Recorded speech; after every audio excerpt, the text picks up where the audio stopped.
Hello and welcome to the lesson on artificial magnetic fields and electromagnetism. So what is the learning goal for today? I want you to be able to explain the relationship between magnetism and electricity and anticipate properties of the interaction between them. So I'm going to go through a couple of rules here that tell you or help you with figuring out the relationship between electricity and magnetism. First we have to do a little bit of a history lesson. So I believe a Danish gentleman, Hans Christian Ørsted, is credited with the accidental discovery of the link between electricity and magnetism. He was actually doing research on electricity when he happened upon the connection, and that's usually where a lot of discoveries seem to happen in the past, is by accident. So because he developed it, proved it, he got to name it after himself, and it's called the Ørsted principle. And that says that charge moving through a straight conductor, so let's just think of it as a piece of copper wire. So if you put charge through it, and we hook it up to a battery or electrical source, it's going to produce a circular magnetic field around the conductor. Okay. Still, how do you know which way the field goes? How do you know which direction the current goes? Well, we need to figure that out. So the conductor will create a magnetic field, and there's going to be no dipoles. So you're not going to end up with a north end and a south end of a magnet because it's being produced by electricity. So before I go any further, I want to extend in there in the space in the note provided here. So Ørsted summarized the guidelines for how the magnetic fields work, and they call them the right-hand rules.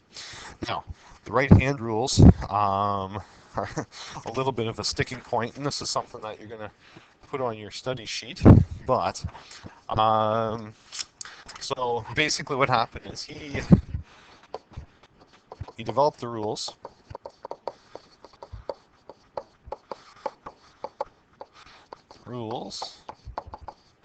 in the 1800s. So just to give you context, so that's what he came up with. He developed his right-hand rules. Okay. In that time period, so this is back when kind of electricity was in its infancy. In that time period, physicists believed current traveled, or flowed, I guess is a better word, flowed from positive to negative. So we thought, okay, current will flow from the positive terminal on a battery to the negative terminal. It makes sense. Electricity is the flow of electrons, so the electrons want to go to the negative terminal. At least that's how they reasoned it. Actually, let's put positive to negative terminals. All right. So that being said, Ørsted then, his three rules are based on that. So Ørsted's three right-hand rules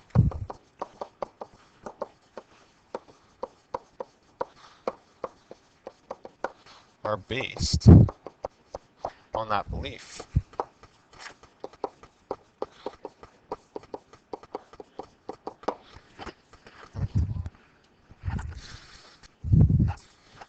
So his three right-hand rules are based on that belief. So what happened then is that our friends down the road, let's call them their alchemists, and they finally, again, like I said, finally got their act together and became scientists. So in the early 1900s, chemists,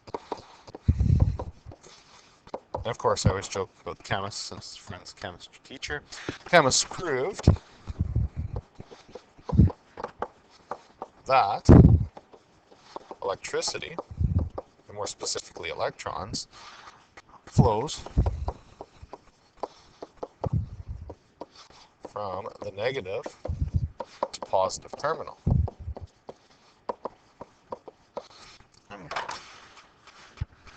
So basically what happened was people didn't really abandon Ørsted's right-hand rules. Ørsted's rules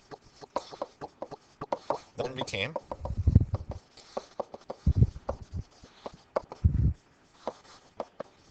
the three left-hand rules. This is where it gets kind of funny, because in the modern world, chemists engineers, science people, all use this adoption change then. So we have our engineers,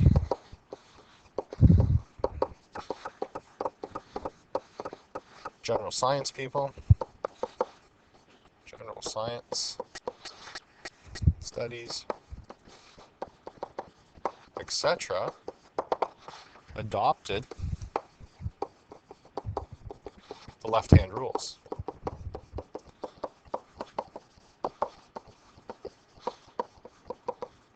Okay, so they all have adopted the left-hand rules. However, physicists, being stubborn, physicists did not change. I mean, the physicists didn't really care, to be quite honest. Okay, so they did not change. They kept the right-hand rules. Okay, so the reason currently that I teach the right-hand rules, or maintain rather than going to left-hand rules, and you'll have to check with me. It depends what textbook we're using, but currently I teach the right-hand rules because the grade 12 textbook uses right-hand rule. The grade 11 textbook does not. So it depends on what textbooks, and just double check with me when you start the homework next day, and I'll tell you what it is. But right now, the current textbook uses the left-hand rule for grade 11, and then the grade 12 textbook goes to the right-hand rule. So what I did was I just teach the right-hand rule, tell you in grade 11 the answers are all backwards, and then when you go to grade 12, they work out. And the right-hand rule is kind of nice because it matches up with some of the stuff we do in math that also uses the right-hand rule. So just keep that in mind. All right, not a big deal in the end. So moving along, right-hand rule number 1. Basically what it says, I got a picture to accompany it. Grab the conductor, so this is a copper wire. So I'm going to label this, or I'll pretend it's a copper wire.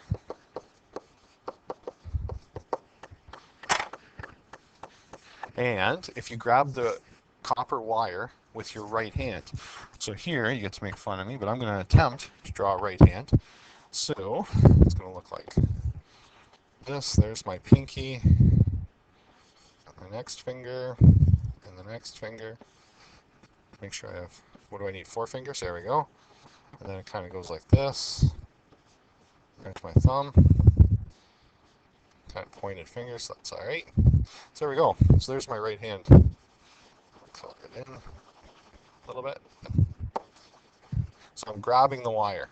All right. So I am grabbing the wire, and my fingers are curling over top. Okay.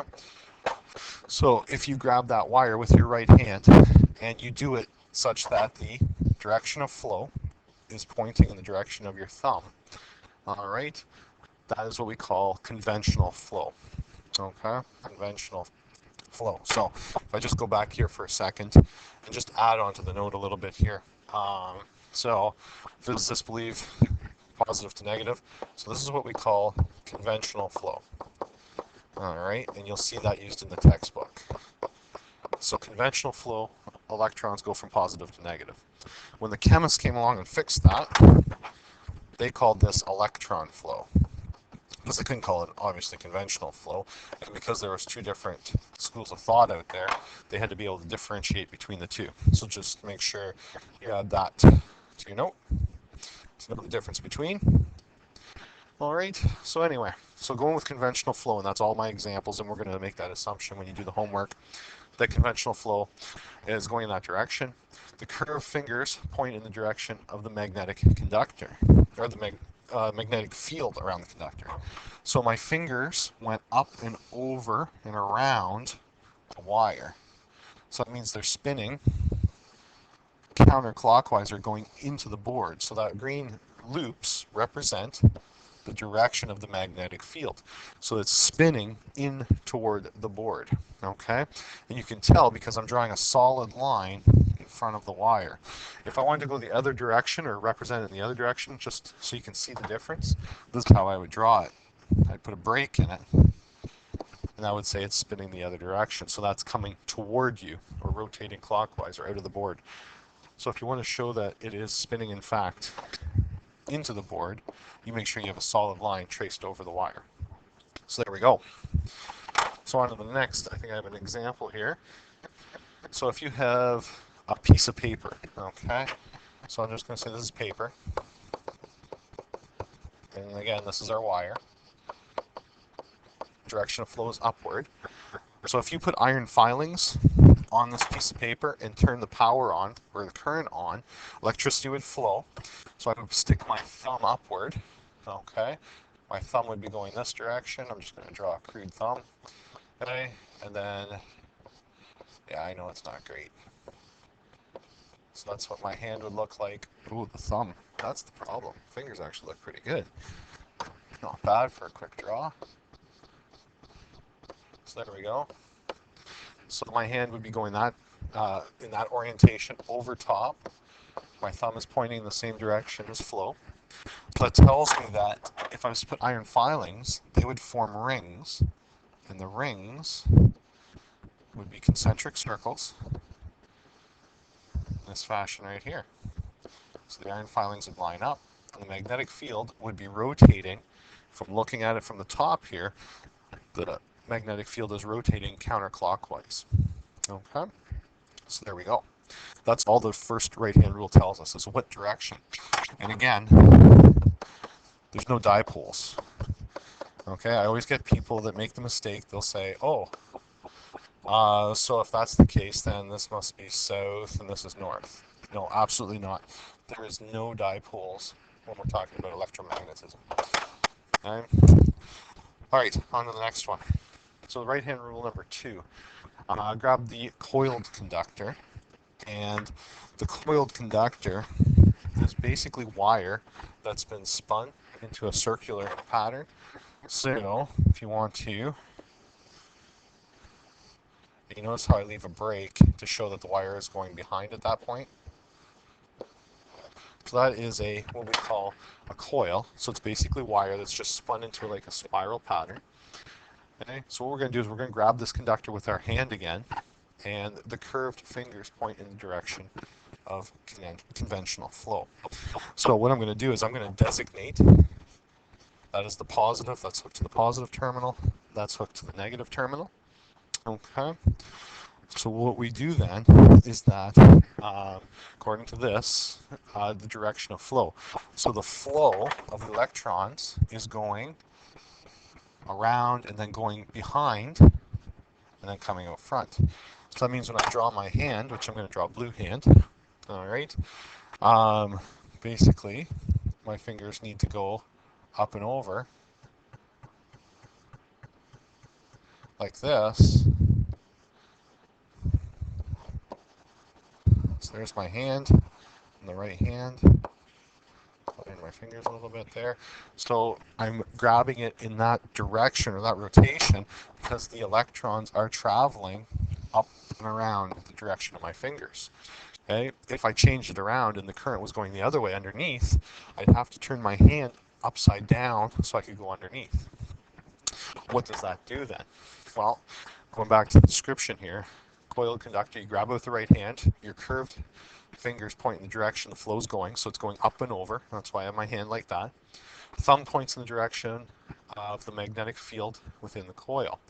So there is a magnetic field, and what happens, it's like a bar magnet. So you have a magnetic field lines going through the coil.